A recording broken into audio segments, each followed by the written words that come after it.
Hey, Charles here with Rocky Mountain, and today I'm going to be showing you how to rebuild the WP XACT closed cartridge forks. So these are the newer style spring forks. We've got this 2025 300XC that they come on. You're also going to find them on the 2024 and newer KTM, Husqvarna, and GASGAS off-road dirt bikes. Now, if you're not sure if you have these forks or not, an easy way to tell is look at the sticker on the side of the fork. If that's ripped off, you can look at the top. If you have the dual cap design with compression adjusters on both sides, then you're in the right place. Now, don't get these confused with the Explorer forks. Those are separate function forks. They have an open chamber. So if you look at the caps and see a compression adjuster on one side and a rebound adjuster on the other, that's going to be a different process. But for everyone else, whether you have leaky fork seals or if you're at the 40 to 60 hour maintenance interval for changing out your oil, again, you're in the right spot. Let's go ahead and get started.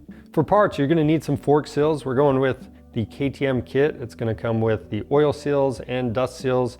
It's going to come with the backup rings and retaining clips as well. And if your bike has a lot of hours on it, maybe you're up to the 100-hour mark, I'd take a look at getting some bushings at the same time as well.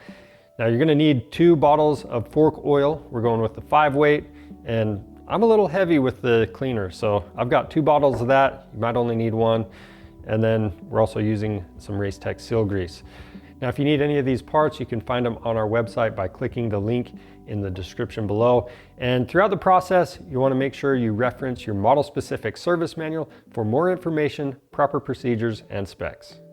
To get this done, I'm going over the socket sizes first. We've got a T20, 6, 8, 10, 17, and 22 mil sizes. I've got torque wrenches, I've got safety glasses, rubber gloves, rags, a measuring cup, drain pan, a heat gun, and then we have some special tools. So I've got a seal driver, 2 different fork caps, a seal bullet, and then something that's not on the bench is some soft jaws. You definitely want to have some of those when you're doing this job. Now, if you need any of the special tools or torque wrenches, things like that, check them out on our website. To start out, we're going to free up our brake line and remove our caliper.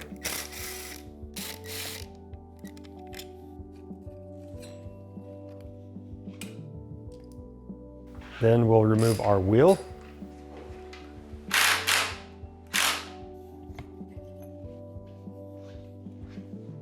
After that, we're going to loosen up the top pinch bolts first, and you're going to want to pay attention to the height of your fork in your triple clamps to make sure you get it back in the same spot. And if you don't have a vise with soft jaws, you want to loosen the fork cap now. After that, we'll loosen the lower triple clamp bolts and remove our forks.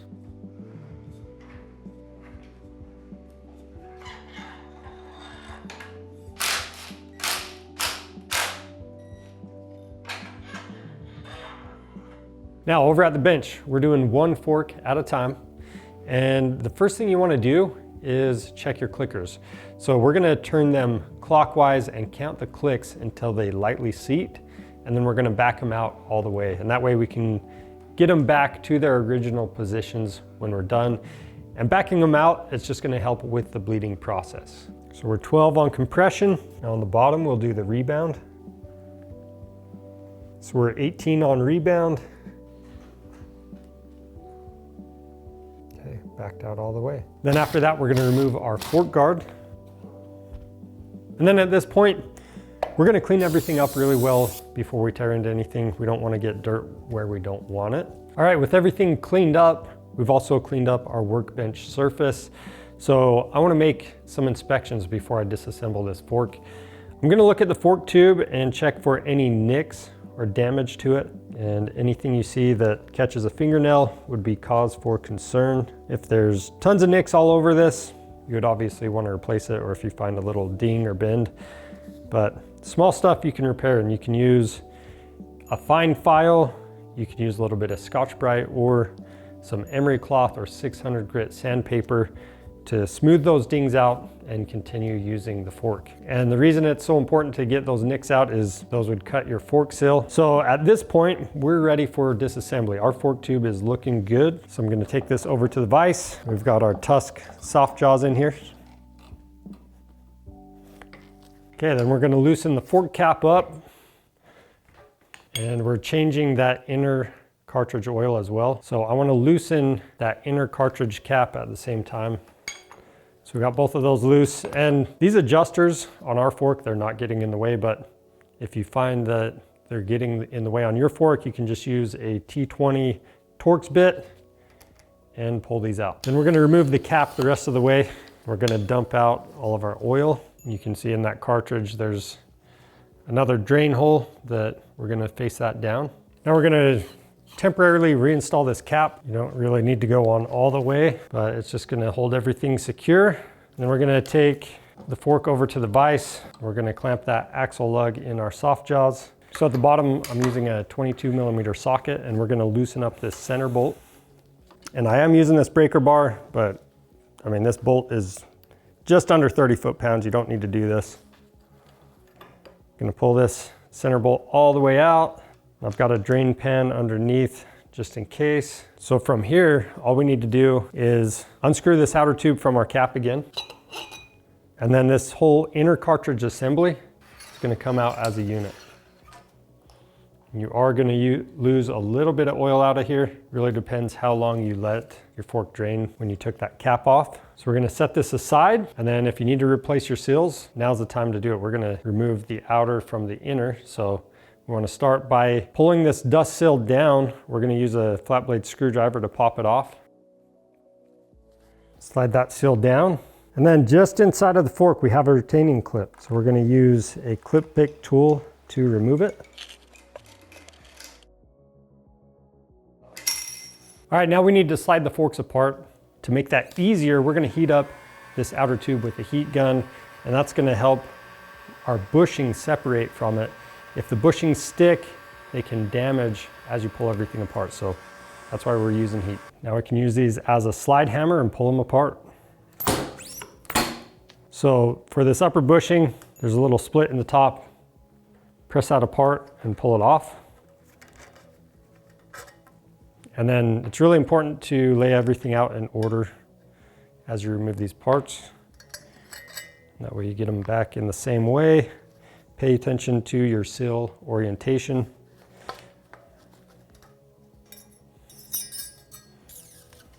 These parts I'm laying out in front, I'm not going to be reusing them. From here, we're worried about the fork seals. So I'm going to clean up both tubes, make sure they're looking good. I'm going to clean up the bushings and we'll inspect them.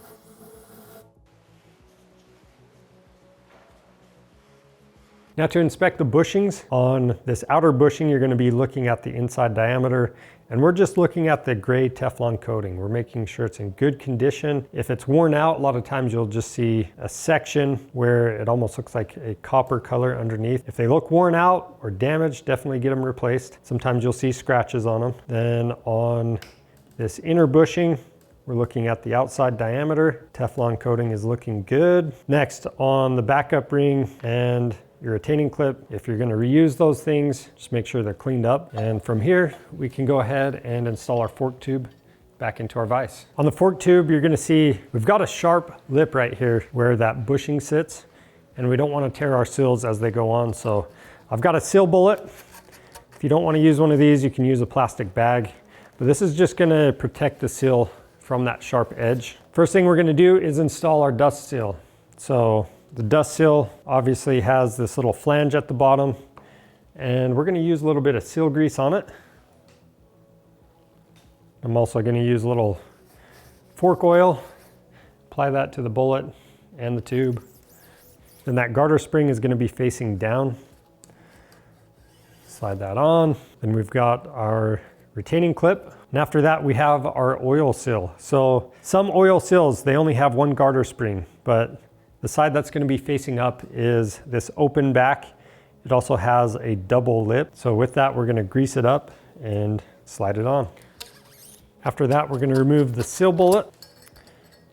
We're going to slide on the backup ring, lube up that outer bushing with some fork oil. And we've got our inner bushing. Make sure that's snapped into its groove, and we can slide the outer tube on. Now this next step is pretty important. So we're gonna have to push this outer bushing into place. If you don't do this step now, sometimes these backup rings, they can kind of bend and you get some weird stuff going on with your seal when you're driving it in. So to avoid all those hassles, we're just gonna make sure that bushing is fully seated. So I've got my driver.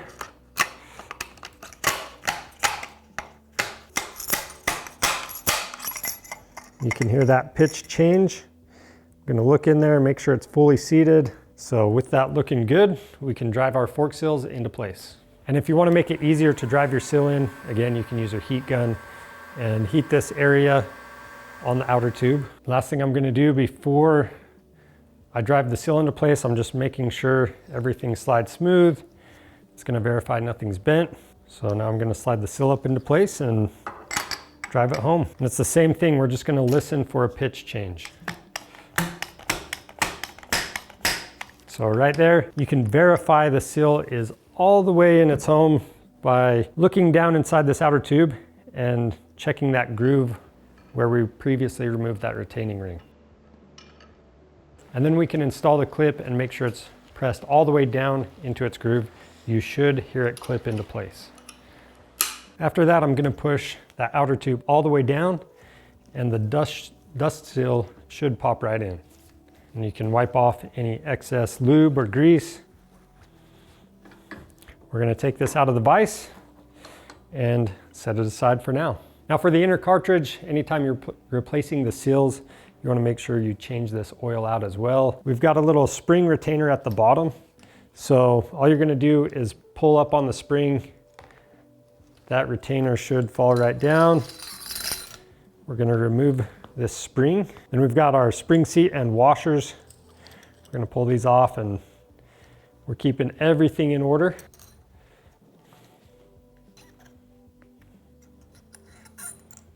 And we have this spacing tube we're gonna pull off. Now before we drain the fluid from our damping cartridge, we wanna do a test. We wanna make sure that the seals at the bottom and top are good. So how we're gonna do that is just make sure there's no air in the system right now and that these seals are working as they should. So you can compress the damping rod and all you're doing is making sure this rod extends all the way on its own. If it only comes out part way and you can pull it the rest of the way out, it means you've got air inside of here. So that's when I'd be looking at those seals, top and bottom. But this one's looking good, so we can go ahead and move on with disassembly. Then we're gonna put the cartridge in our soft jaws and I'm just gently gonna clamp onto it. Then we're gonna use the 2 fork cap tools and we're gonna remove this inner cap. All right, now I've placed my drain pan underneath the cartridge. I'm gonna push up on the damping rod and remove that compression assembly. Next, you can remove it from the vise and dump all of that old oil out. We're just gonna pump the damping rod up and down a few times to make sure all the oil comes out. And then if you see really dark fluid that has a metallic look to it, it probably means you've got some anodizing that's worn through and you might wanna look into replacing that cartridge. Next, I'm gonna extend the damping rod all the way.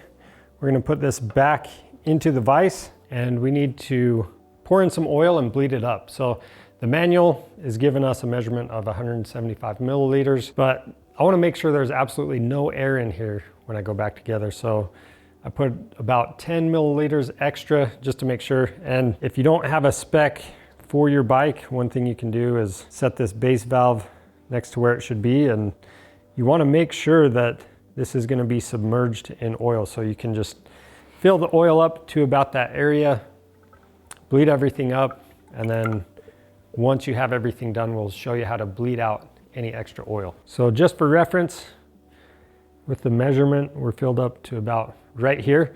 So now to get all of the air out of the system, we're gonna pump the damping rod up and down at least 10 times or until you don't feel or hear any air inside of there. And as you pump the damping rod, just go nice and slow and that way the fluid doesn't cavitate. And we're gonna let that sit for a few minutes and let any bubbles work to the top. And while we're doing that, I'm just gonna clean up some of these other parts. You don't necessarily have to spray off these other parts, but I definitely recommend it. And then if you spray off the base valve, just make sure you use a cleaner that's safe on O-rings and plastic. Now we're gonna push the damping rod all the way up. I'm gonna grab this compression assembly. I'm gonna apply just a little bit of fluid, fork fluid, to these O-rings. Then what we're gonna do is compress the compression assembly down into place. That damping rod should extend.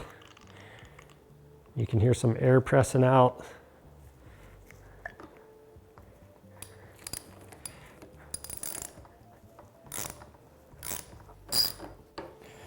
And then to do the final tightening on that inner cap,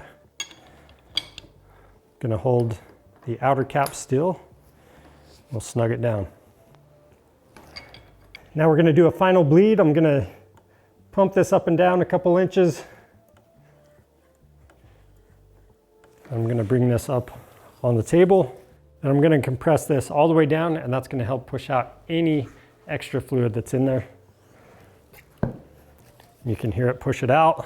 And then we have this little hole right here in the cartridge. That's where all the extra fluid is gonna come out of. So we're gonna drain that out into our pan, just like that. And that's good that we see a little bit come out. That's gonna help ensure that we had no air in there. So, and then from here, we're gonna do one of the same tests that we did when we started working on this. We wanna make sure there's absolutely no air trapped inside the system. So we just wanna compress the damping rod and make sure it extends all the way on its own. This one has a positive stop, but if you can hear air bubbles or it doesn't extend on its own, you wanna go back through and do the bleeding process again. Next, we're gonna do a quick wipe down on this cartridge. I'm gonna make sure those threads at the bottom are clean. Same thing with the top.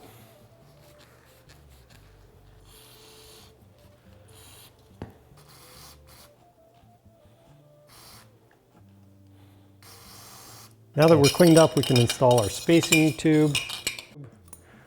We've got that metal washer. We've got that spring seat and some plastic washers. We've got the thicker one at the bottom. And we've got our spring.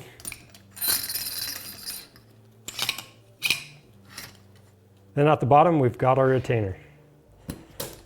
Now with the spring retainer, we only have about 4 millimeters of preload on this, so it's real easy just to slip that into place. But if you're ever having a hard time putting it on, one thing you can do is remove that plastic compression adjuster at the top and then set the cap on a rag, and then you can press down on the spring and put the retainer in. So if you have a little more preload or a stiffer spring, you might need to do that. From here, we are ready to install this into our fork tube. I'm gonna grab this inner and outer fork tube. We're gonna clamp onto the axle holder again.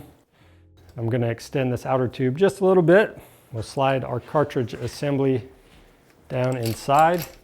And as you do this, you have this hex end that's gonna sit inside that fork lug. So make sure it's fully seated. I'm gonna go down here and use a finger to help it get into position. You can rotate this to help it.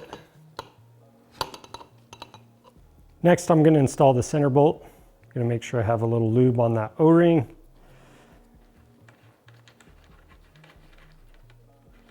And we're gonna torque this to 29.5 foot-pounds.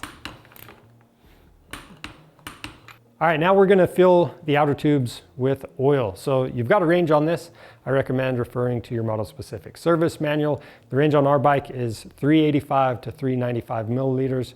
So with that being said, if you want a stiffer fill or help with anti-bottoming, you're gonna go to the higher end of the spec. So if you're doing high speed stuff, that's what you want. If you're doing low speed stuff, I'd go with the lower amount. So for us, we're doing 385. And all you need to do is push that outer tube down or pull the inner chamber up. We're just gonna pour that in.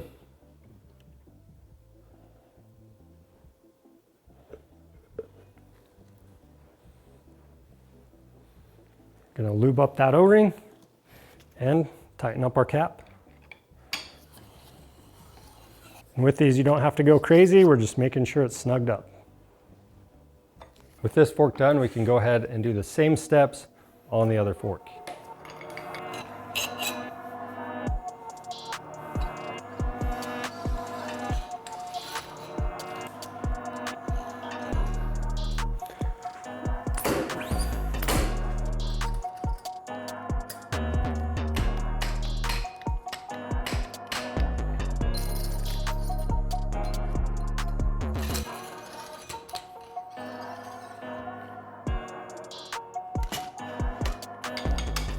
Once you have both forks done, you want to reset your compression and rebound adjusters. Now we can reinstall the forks back onto the bike. So as we slide this into place, I'm going to line up my marks at the top.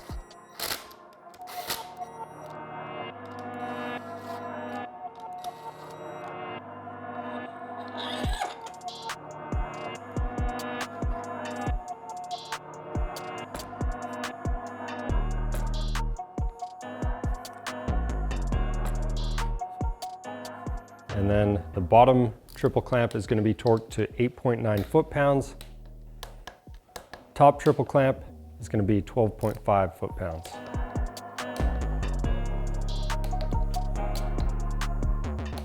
Then I'm going to install the fork guards.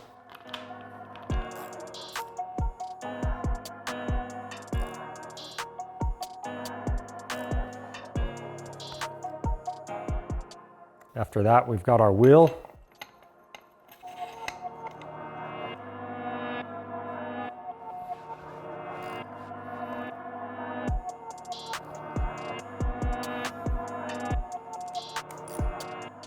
Our brake caliper,